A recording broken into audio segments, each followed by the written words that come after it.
So they'll let them go. But they can't fight against the UN anymore. But they can fight against someone else? Well, who else are they going to fight against? Oh, just this war. I think I got it. Okay. February 10th, 1952. There have been charges leveled at both sides this war that they're not playing fair, that they're not following the Geneva Convention, that the rules of civilized warfare must be obeyed. This week come further charges that the UN is using poison gas in Korea. Are they? Well, that's what the Soviets say.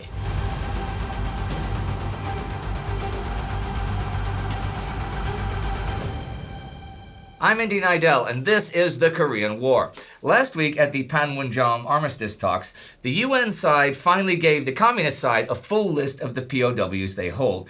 But though they continued talking about how all the POWs might be repatriated, the talk also turned to item 5 on the agenda, the recommendations to the governments for how a permanent peace treaty might be brought about. The UN also continued having issues in the skies, as much of their air power is grounded because of a lack of spare parts. This did not prevent them from continuing their campaign to destroy the North Korean railway system, though the North Koreans get better and better at quickly fixing the damage. This week on the 6th comes again a full plenary session at Panmunjom. The UN has 2 new delegates, 8th Army Deputy Commander William Harrison Jr. and ROK, South Korean, Major General Yoo Chae-hyung, who replace General Farrenbaugh and Lee Hyung-kun. Once they are presented, Communist Chief Delegate Neidell introduces his side's solution to item 5 on the agenda, proposing that within 3 months of an armistice, each side shall appoint 5 representatives and hold a political conference. Nam lists 3 topics they shall discuss. 1. Withdrawal of all foreign forces from Korea. 2. Specific recommendations for a peaceful settlement of the Korea question. And 3. Other problems related to peace in Korea. Okay, they talk about this, but it's a few days before a UN counter-proposal comes. There's a bit of progress this week on the prisoner parole issue. It has been suggested that when POWs are released by the 2 sides, they should do it on parole. In other words, they must not be allowed to again take up arms against the enemy once they're released. We saw last week that UN Delegate Ruth Van Libby thinks this is a bit ambiguous. Communist Delegate Lee Sang-cho agrees with Libby that it should be binding only to military personnel and not those POWs who've been classified as civilians. And also, it should be binding only for this specific war. North Korean or American or whoever prisoners taken by the other side should be able to serve their countries militarily in other conflicts. Lee also says, though, the communist side will not accept the Red Cross as a neutral agency, which the UN side kind of suspected was going to be the case. On the 6th, UN Chief Delegate Turner Joy turns in a report about the POW stuff in general. His delegation does not think they're going to get new lists of prisoners held by the enemy, but they do think they could get back everyone that the lists they have say is being held. How do they think that? Well, the UN holds a lot more prisoners than the other side, right? And if they give themselves 90 days to return the large number of enemy POWs, and give the communists 30 days to return the much smaller number, that should work. There are a couple of caveats to this. For example, they do not think the communists will release the ex-ROK, the South Korean troops now serving with the North Korean army. That's probably a lost cause. And in terms of getting back South Korean civilians who wish to return south, they'd have to rely on the good faith of the enemy. Washington agrees with this assessment, but says that an agreement on the return of both South Korean and UN civilians should be written into the armistice terms. You get the idea from Joy's report that he doesn't have a whole lot of faith that the other side is going to conclude a decent armistice anytime in the near future. He also thinks that trying for voluntary repatriation, where the POW gets to decide to which country he goes upon release, is definitely a non-starter for the communists, and they shouldn't even continue insisting on it. I mean, why do people surrender? Most prisoners, in his opinion, surrendered because they were hungry, poorly equipped, or out of ammunition, and not because they were promised repatriation. Joy thought that now the communists had stabilized positions, good supplies, food, equipment, and ammunition, they would be content to maintain the status quo and negotiate as long as time seemed to be operating to their advantage, until the armistice effort concentrated upon a direct and simple approach to resolving the remaining issues, Joy did not feel that it would be successful, and if the direct effort failed, he still was convinced that the negotiations should be terminated. On the 9th, the UN makes its counter-proposal to NAMs from the 6 about Item 5 that I mentioned before. UN Forces Commander Matt Ridgway sees that the differences, at least on Item 5, between the two sides are not really all that large. So he even recommends to the Joint Chiefs of Staff that they use as much of the communist wording as possible. So what they change is withdrawal of foreign troops becomes withdrawal of non-Korean troops. And other problems related to peace in Korea becomes other Korean questions related to peace. There are a few other minor changes, but of course this still provokes some debate. We will likely see the results, or some results, next week. I mentioned last week the communists have been using their vast reserves of manpower to try to counter the stepping up of Operation Strangle, which involves sending UN naval planes to destroy specifically assigned sections of the North Korean railway system. The North Koreans are really getting the hang of the quick rebuild. The naval pilots have this to say in a report. The communists have constantly been able to repair a given stretch of track on a vital rail line in 12 hours or less.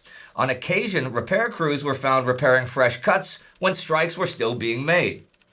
They've also been using all the tunnels that they have in all the mountainous areas to hide the trains in during the daytime.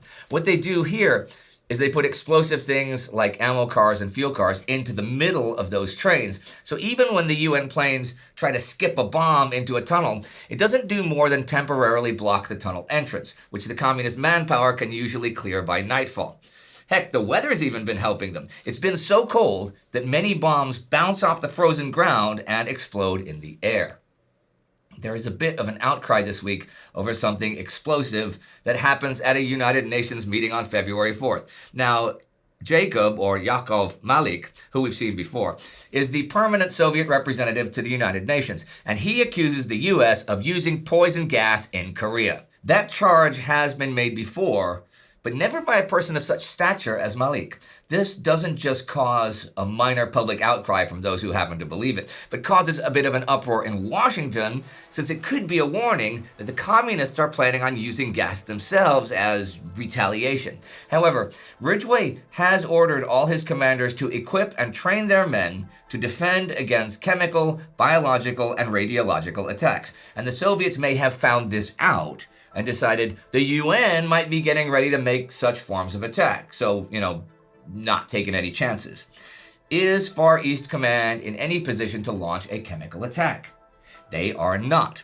First of all, they're not allowed to stockpile toxic chemicals in that theater. And even if they were, they have a shortage of over 50,000 gas masks. In World War II, the average soldier was often inclined to throw his mask away, so none were issued to the men in this war. Instead, gas masks are stored at supply depots and are meant to be distributed within 24 hours if needed. So the fact that they don't have either the chemicals or the masks to wage or defend against chemical war denies the charges. But that kind of accusation can sometimes leave residual damage. We'll see if it does. I have a bit more to say about prisoners this week. You may remember that back in November and December at the UN's Koje-do POW camp, a screening of prisoners resulted in 37,000 of them being reclassified as civilian internees. Since then, more and more prisoners have shown anti-communist sympathies or stated they do not wish to be repatriated to North Korea or Communist China. And because of this, the sensitivity of the actual communists to further screenings there has gone off the charts. It does not help cool things that according to the Education of Prisoners of War on Koji Island Educational Record number 36, last month English courses began to be offered at Koje-do, and syllabi, the plural, are offered such as How War Came to Korea, Facts About the United States, and Democracy and Totalitarianism. Also last month, Camp Commandant Hartley Dame decided to give the civilian internees a second screening. This round of interviews was to be conducted by South Korean civilians and was to correct any errors made the first time around, and also to segregate the guys who don't want repatriation from the hardcore communists. Despite the general situation, in late January and early this month, all of the civilian compounds were screened. except Compound 62 with its 5,600 inmates. This compound is firmly under communist control, and they refuse to let the screening teams enter, saying there's no point. Since all the inmates of the compound wish to return to North Korea, why waste time even screening them? It is a standoff at the moment. A few words about Koje-do. Now, the UN forces took a great deal of prisoners in a very short time in late 1950, well over 100,000 in like 2 months. And Koje-do, a rocky island just south of mainland Korea, is where they were sent. Koje-do was tailor-made for trouble. American military police constructed 4 vast barbed wire enclosures, each in turn split into 8 compounds, into which were crammed some 130,000 Korean and 20,000 Chinese prisoners. The compounds, intended to hold 700 to 1,200 men each, were soon overloaded to as much as 5 times capacity. Even the space between compounds was eventually used for POWs. The ROK Army recognized Koje-do as a convenient dumping ground for incompetent soldiers. These poor caliber guards aggravated the tense situation. The overcrowding is to the point that there's like 1 guard for every 50 prisoners, and the commandant and his staff don't really have control. They run the camps as it is from outside the wire, and prisoners' committees with supposedly democratically elected leaders do the routine administrative stuff. There's also fairly unrestricted movement within the camp. A lot of gates are left open for prisoners' work parties to come and go without guards supervising them. By now, none of the guards dared enter the compounds even by day unless heavily escorted. At night, they were strictly a no-go area despite evidence of nightly beatings and murders of dissenting non-communists. And of course, the prisoners clam up when asked about what's going on in the compounds. Speaking of clamming up, Operation Clam-up goes into action today the 10th. Yesterday and today, in U.S. 10th Corps Zone, the 11th Marines fire off 12,000 rounds in an artillery barrage designed to give the illusion of cover fire for a withdrawal. The goal is to convince the enemy to send out patrols that will then be taken prisoner. Today, in both 9th and 10th Corps sectors, regiments signal an intent to withdraw, while the reserves do withdraw, then wait for darkness to return to their positions. There are some enemy patrols this night, but they are not fired upon. Well, this is all what Bud Hanning says the operation is designed to do, and he ought to know, but other sources say differently. Some say the mission is to cease activity to lure enemy patrols, or to cease offensive actions and minimize patrolling to encourage Chinese and North Korean negotiators to return to peace talks, which I doubt to be true since they are currently at peace talks. Or what Volume 5 of U.S. Marine Operations in Korea says.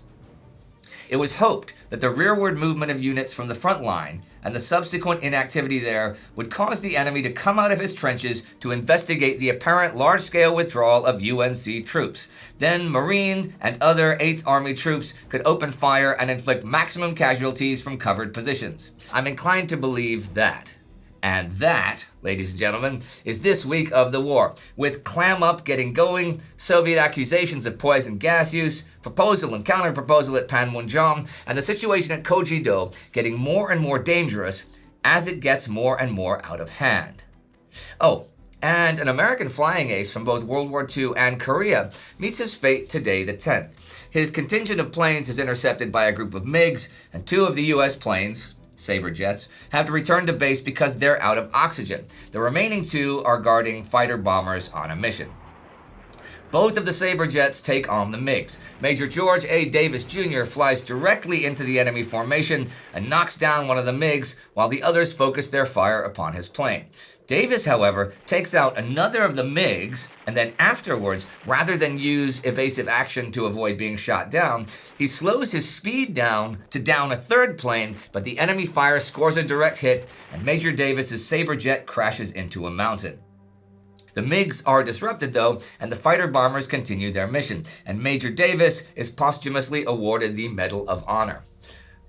Prisoner stuff seems to be taking more space front and center, doesn't it? Screenings about repatriation and questions about parole, who gets to do what and who might not, and tensions building at overcrowded, unsanitary Koje-do, where it seems battle lines are being drawn. Will we have a war within a war there? Well, who can say? But it might be wise to try to get a lid on things there fast. But there doesn't seem to be too much wisdom around at the moment, does there? Not much at all. But you know what would be very wise? If you were to join the Time Ghost Army and be part of all of this. It is the army that allows me to cover all of this week after week after week, and that I shall continue to do. Tom Brigman is the Army Member of the Week for this channel. Do not forget to subscribe. See you next time.